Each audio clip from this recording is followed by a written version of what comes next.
The COVID-19 pandemic has hit the Navajo Nation especially hard. Leaders say the spread of the virus is, quote, uncontrolled.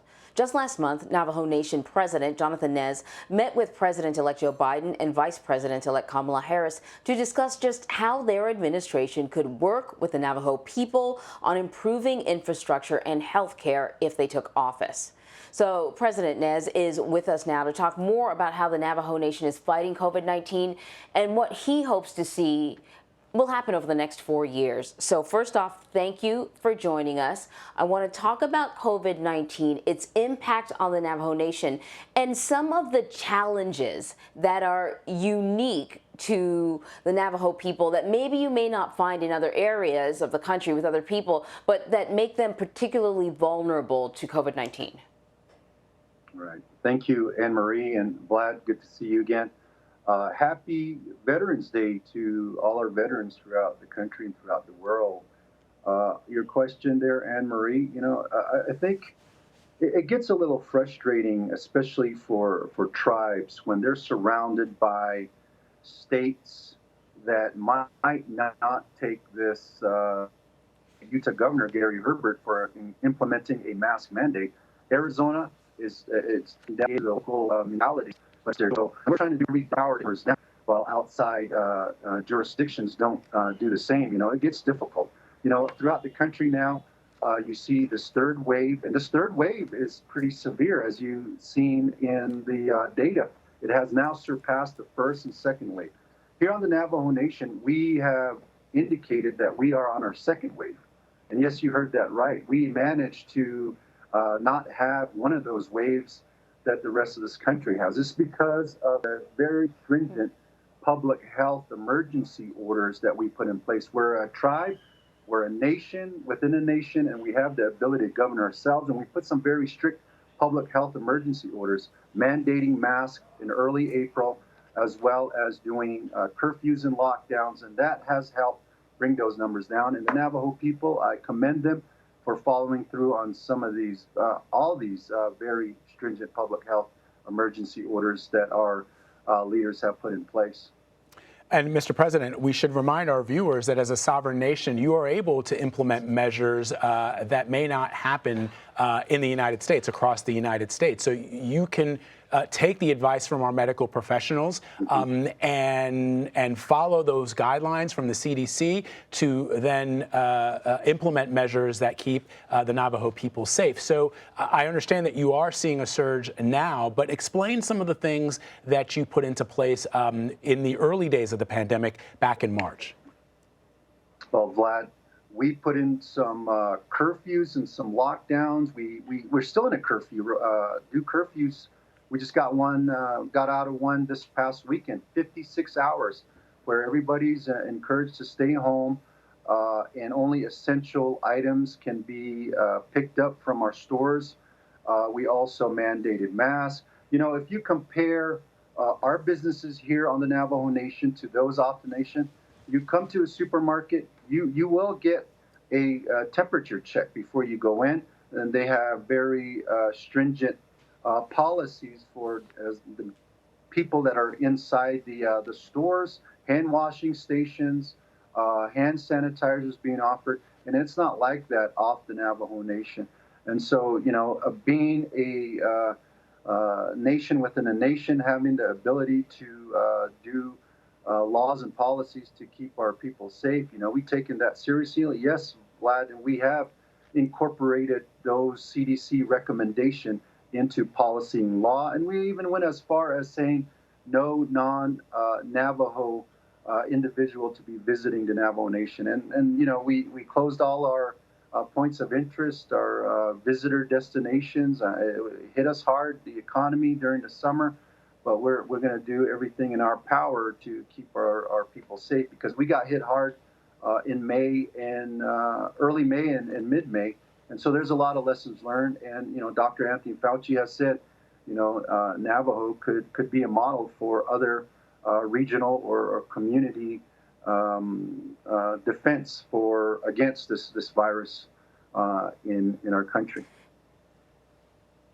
You know, during the election, voter turnout was much higher in Arizona counties that overlap with the Navajo Nation and the Hopi tribal lands compared to 2016. One Arizona news outlet reports that precincts that encompass Navajo Nation went for Biden 60 to 90% of the vote. Arizona is a traditionally red state. Why were Native Americans so motivated to go to the polls in the middle of a pandemic? And I should note that even the president-elect, Joe Biden, you know, he thanked Native communities in his speech, recognizing the impact that they had, particularly in Arizona. What moved Native Americans to go to the polls this time around? I truly believe that our tribes have just been pushed aside by this administration for these few years. And it really encouraged the rise in taking voting seriously. And I did speak to the DNC chair as well. As you all know, I'm a Democrat. So when I spoke to the leadership there, you know, I challenged them. I said, don't take the Native American vote for granted. You all need to get out and do outreaches in tribal community. And here in Arizona, we had a tribal engagement director, Clara Pratt, who really worked with tribal nations. And, you know, we're still seeing the numbers come in the state of Arizona, but the way it's looking, Arizona will be turning from red to a blue state.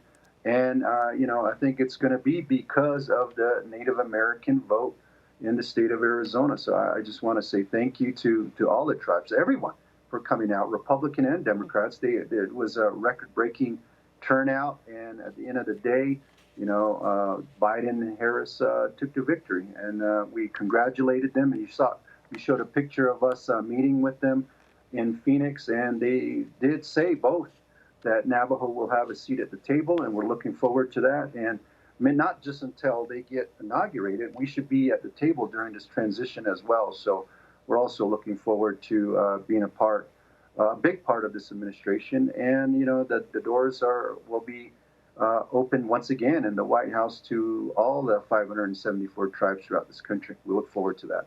And Mr. President, what issues are you hoping to have the Biden-Harris administration address for the benefit of not just the Navajo Nation, but all the tribes?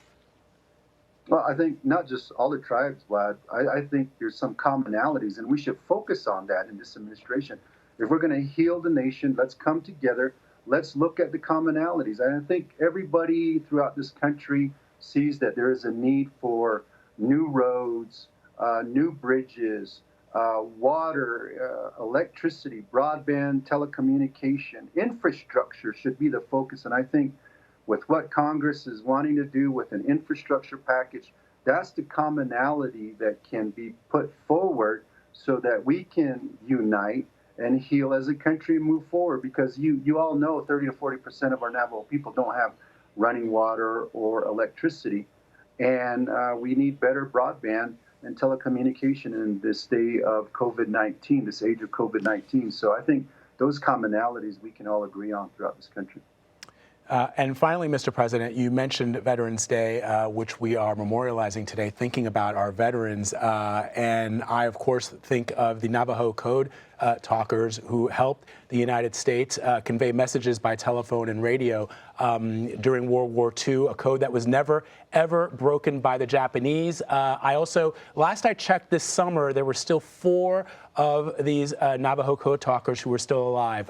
Is that the case still? We just lost another code talker a couple of days ago, and you know our hearts and prayers go out to the family. And yeah, you know our code talkers, the original code talkers, the 29, they all have gone back to the Creator, and then the second group of code talkers are now leaving us as well. So you know we are indebted to their contribution to the freedoms. Native Americans have contributed greatly to this country, and we appreciate it. It's an excellent point that you make. Of course, we salute not just all the veterans, but specifically those Navajo code talkers.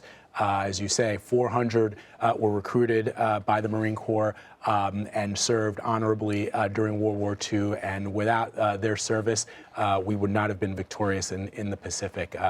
Mr. President, Jonathan Nez, thank you so much as always. We appreciate talking to you. To learn more about how the Navajo Nation is dealing with the COVID-19 pandemic, you can stream our CBSN Originals documentary, Reverb, Coronavirus in the Navajo Nation. Just visit cbsnews.com/Navajo.